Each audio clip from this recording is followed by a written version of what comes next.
नमस्कार। आज मैं जिस विषय पे चर्चा करने जा रहा हूँ, जनरली वो देश में, पूरे देश में या हर प्रदेश में जो जातिवाद को लेके या क्षेत्रवाद को लेके, भाषा को लेके, धर्मवाद को लेके, धर्म के नाम पे जैसे जैसे लोगों को टारगेट किया जा रहा है, वो आप भी जानते हैं कि ठीक नहीं है, मैं भी जानता हूँ कि ठीक नहीं है। कुछ लोगों को इसलिए वर्गलाया जा रहा है ये कह के कि अरे उनकी आबादी ज्यादा हो जाएगी तो फिर आपकी स्वतंत्रता भंग हो जाएगी। लेकिन उसी का दूसरा पक्ष ये भी है कि जो लोग खुद को महान बता रहे हैं, उच्च कोटि का बता रहे हैं, उच्च श्रेणी का बता रहे हैं, उनको केवल इस बात का डर है कि फिर हमारी गद्दी चली जाएगी। जो संत, जो साधु खुद को ये घोषित करते हैं कि हम मोह माया से दूर हैं, हम जातिवाद से दूर हैं, हम भावनाओं से ऊपर उठ के किसी का फैसला करते हैं, इवन वो ये कहते हैं कि हम अपना नाम तक त्याग देते हैं और वो भरे मंचों से ये कह रहे हैं कि ये जातियां सारी जातियों से ऊंची हैं। वही व्यक्ति जो ये कहता है कि वो भावनाओं से ऊपर है, उसने सब कुछ त्याग दिया है, वो आदमी कहता है कि लेकिन मेरा प्रश्न एक ये भी है कि कुछ लोग ये कहते हैं कि अरे अगर किस पार्टिकुलर जात या पार्टिकुलर धर्म का अगर जनसंख्या बड़ी हो जाएगी तो आपको जीने का अधिकार नहीं होगा, उनका कानून लागू हो जाएगा। लेकिन क्या आपको पता है इस देश में सदियों से महिलाओं पे क्या होता रहा है? तब तो कोई इस देश में धर्म नहीं था दूसरा, तब तो मुगल इस देश पे आक्रमण नहीं किए थे, सती प्रथा कब से शुरू हुआ था, पैटर्नल डिस्प्यूट्स कब से शुरू हुए, महिलाओं को इस देश में क्या आजादी थी, स्तन टैक्स कब लगता था? क्या उस समय मुगलों का शासन था या उस समय अंग्रेजों ने हमें गुलाम बनाया था? क्या ऐसा हुआ था? ऐसा कुछ नहीं हुआ था। ये केवल छोटी जातियों को, दलित, ओबीसी, पिछड़ों को ये बरगलाने की कोशिश की जा रही है। इसका एक उपाय है, आप पढ़िए, किताबें पढ़िए। आप केवल यहीं की किताबें नहीं, आप इंटरनेशनली कोई भी बुक हो उसको उठा के पढ़िए।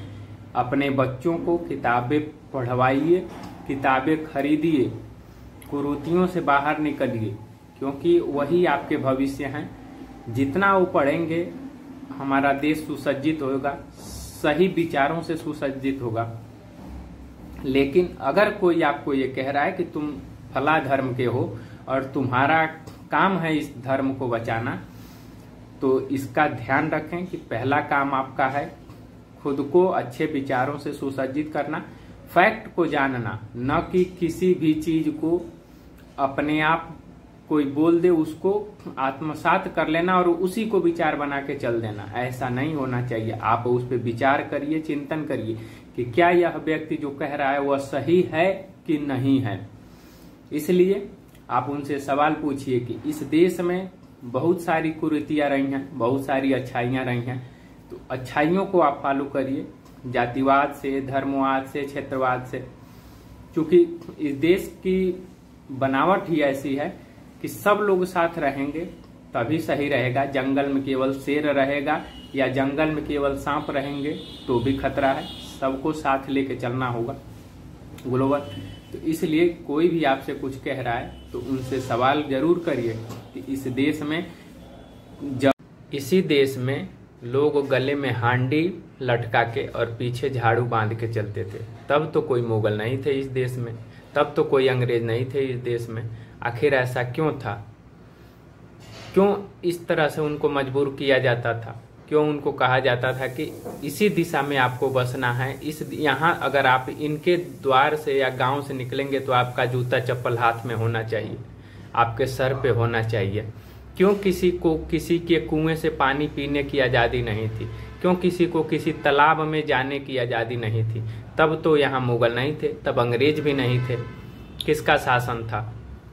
ये सोचने वाली बात है, ये समझने वाली बात है। किसी के बहकावे में मत आइए। आप सोचिए, पढ़िए, समझिए। इतिहास केवल यहाँ के लोगों को मत पढ़िए, आप बाहर के लोगों की भी किताबें लेके पढ़िए, आप इंटरनेशनल लेवल पे जाइए। शिक्षा एक ट्रेडेबल थिंग्स है। आप जब इसी देश में मंदिरों में किसको रोका जाता था? आखिर कौन मुगल आके आपको मंदिरों में नहीं जाने देते थे? कौन आपको अछूत मानता था? इसको सोचिए, पढ़िए और तब जाके यकीन कीजिए। तुरंत किसी धर्म का झंडा लेके या पार्टिकुलर धर्म के खिलाफ आप मत उतर जाइए। पहला काम है आप अपनी जीवनी को सुरक्षित कीजिए, आप आगे बढ़िए, इस देश के बारे में सोचिए, देश के खंडित होने के बारे में नहीं। कुछ जो उस गद्दी पे बैठे हैं उसी की मलाई खा रहे हैं, और चूंकि मलाई खा रहे हैं तो आपको भटकाएंगे। तो जो मोह माया से युक्त अपने आप को घोषित कर चुका है आदमी, वो भी जातिवाद से ग्रसित है, आप उसकी बातें क्यों सुन रहे हैं? आप उससे अच्छा है अपनी बातें सुन लीजिए, अपने पढ़ लीजिए, कुछ तो आपको मिलेगा उससे।